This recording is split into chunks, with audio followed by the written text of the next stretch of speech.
होगा वो है वाच्य। कक्षा 10वीं का ये टॉपिक है वाच्य। वाच्य को हम इंग्लिश में वॉइस कहते हैं। जैसे आप इंग्लिश में पढ़ते आ रहे हो कि वॉइस क्या है और वाच्य। वाच्य को हम हिंदी में बोलते हैं और जो वाच्य को हम इंग्लिश में कहेंगे वो हम वॉइस कहेंगे। हमने इंग्लिश में पढ़ा है कि वॉइस के दो पार्ट होते हैं, एक एक्टिव वॉइस और एक पैसिव वॉइस। लेकिन हमारे हिंदी में थोड़ा सा इसमें रूप परिवर्तन है। तो सबसे पहले हम देखेंगे कि वाच्य है क्या। वाच्य क्रिया के जिस रूप से यह पता चलता है कि कही गई बात, जो बात हमने कही है या जो काम हमने किया है, कही गई बात या किए गए कार्य का विषय कर्ता है, कर्म है या भाव है। तो इसका मतलब सीधा सा मतलब यही है कि जो क्रिया हम जो काम करते हैं उसका जो असर है, जो इफेक्ट है वो सीधा किसके ऊपर आता है, कर्ता के ऊपर आता है। तो कौन सा वाच्य हो जाएगा, कर्ता के ऊपर आएगा तो, और कर्म के ऊपर आएगा तो कर्म वाच्य हो जाएगा, और दोनों में जहाँ नहीं आता वो हो जाएगा भाववाच्य। तो यहाँ हम वाच्य को 3 भागों में बांटेंगे। मैंने आपको पहले भी बताया था कि जो वॉइस होती है उसको इंग्लिश में हम 2 भागों में बांटते हैं, एक्टिव वॉइस और पैसिव वॉइस। लेकिन हिंदी में जो वाच्य है उसको हम 3 भागों में बांटेंगे। नंबर 1 है पितृवाच्य। पितृवाच्य वो वाच्य होते हैं जहाँ क्रिया का इफेक्ट कर्ता के ऊपर होता है। जहाँ कर्ता के ऊपर इफेक्ट होता है वो कर्तृवाच्य होता है।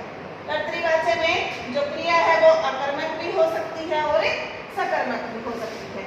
अकर्मक क्रिया कौन सी होती है, जिसके प्रयोग में कर्म की आवश्यकता नहीं होती।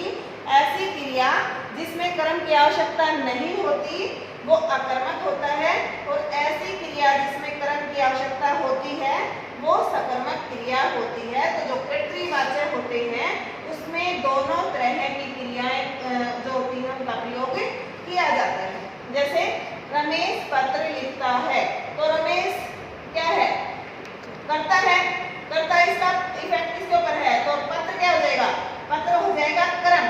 तो इसमें कर्ता भी है, कर्म भी है और क्रिया भी है। तो ये कौन सा वाक्य है, सकर्मक क्रिया है। तो पितृवाच्य वो वाच्य होते हैं जहाँ कर्ता की प्रधानता होती है। इसी तरह से नंबर 2 आएगा। नंबर 2 है कर्मवाच्य। कर्मवाच्य वो वाच्य होते हैं जहाँ कर्ता की प्रधानता ना होकर कर्म की प्रधानता होती है। अर्थात इसमें जो क्रिया होती है वो सकर्मक क्रिया होती है, यहाँ अकर्मक क्रिया नहीं होती। कर्तृवाच्य में अकर्मक और सकर्मक दोनों क्रियाओं का प्रयोग होता है, जबकि जो कर्मवाच्य होता है उसमें केवल कर्म क्रिया होती है। सकर्मक का मतलब ही होता यही होता है कि सकर्म, जो कर्म के सहित होती है, जो कर्म के साथ होती है, वही सकर्मक क्रिया होती है। जैसे हमने कर्तृवाच्य में देखा था रमेश पत्र लिखता है, तो कर्मवाच्य में सकर्मक क्रिया है। यहाँ जो क्रिया का प्रभाव है वो कर्ता के ऊपर ना होकर के कर्म के ऊपर होता है। तो कर्म क्या है हमारा, यहाँ पत्र है। मैंने बताया था कि जो कर्ता है वो रमेश है, जो पत्र है वो कर्म है। तो पत्र किसके द्वारा लिखा गया, पत्र रमेश द्वारा लिखा जाता है।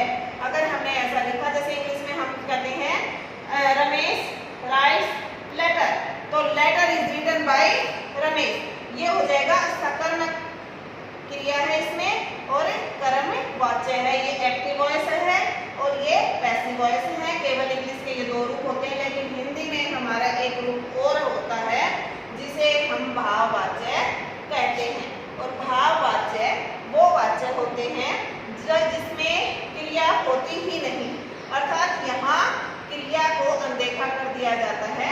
इसमें अगर क्रियाएं होती हैं तो कैसी होती है, अकर्मक होती है। सॉरी, इसमें है ना, मतलब जो क्रिया होती है वो अकर्मक होती है, इसमें सकर्मक क्रिया की आवश्यकता नहीं होती।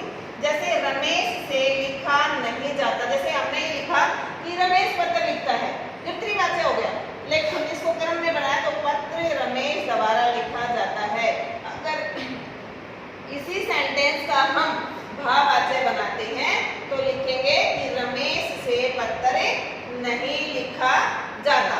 नहीं लिखा जाता अगर नेगेटिव में ज्यादा जो सेंस होती है भाववाच्य की, वो भाववाच्य जो होते हैं वो ज्यादातर नेगेटिव सेंस में आते हैं। अगर हम इसको ऐसे भी लिख सकते हैं, रमेश से पत्र लिखा नहीं जाता।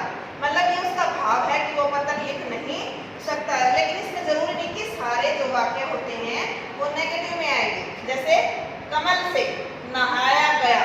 मतलब यहाँ नेगेटिव भी हो सकते हैं और पॉजिटिव भी हो सकते हैं, नकारात्मक और सकारात्मक दोनों तरह के वाक्य इसमें आते हैं। तो सकारात्मक है, लेकिन मेनली क्या होता है कि मेनली जो भाववाचक वाच्य होते हैं उसमें नकारात्मक प्रधानता होती है। अब वाच्य परिवर्तन देखेंगे। जैसे हमारा मैंने बताया था पहले, जो फर्स्ट पार्ट होगा वो होगा कर्तरीवाच्य। कर्तरीवाच्य मैंने लिख दिया एग्जाम्पल, अध्यापक विद्यालय में शिक्षा देते हैं। तो इसी को अगर हम कर्मवाच्य में बदलेंगे तो क्या लिखेंगे? अध्यापकों द्वारा विद्यालय में शिक्षा दी जाती है।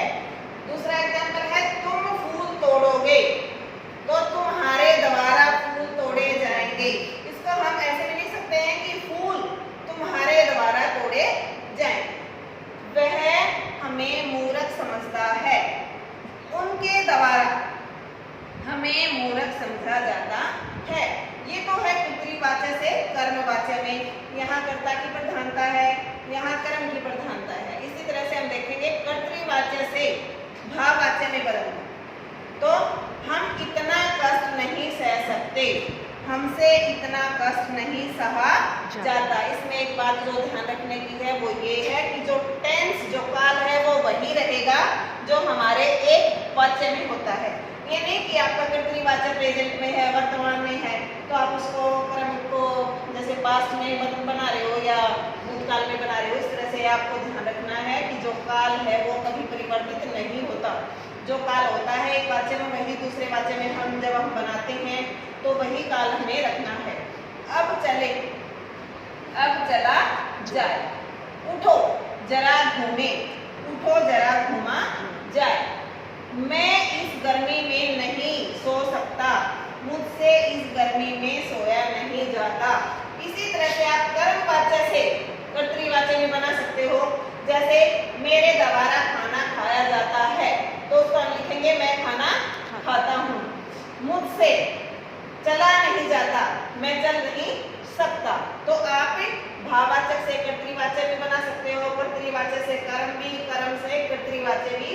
इस तरह से आप इसकी एग्जाम्पल जो है अपने आप में मतलब व्याकरण की बुक से देखेंगे या अपने आसपास से कोई भी आप उदाहरण देखेंगे और उसके बाद शीट को कंप्लीट करके आप व्हाट्सएप पर भेज देंगे।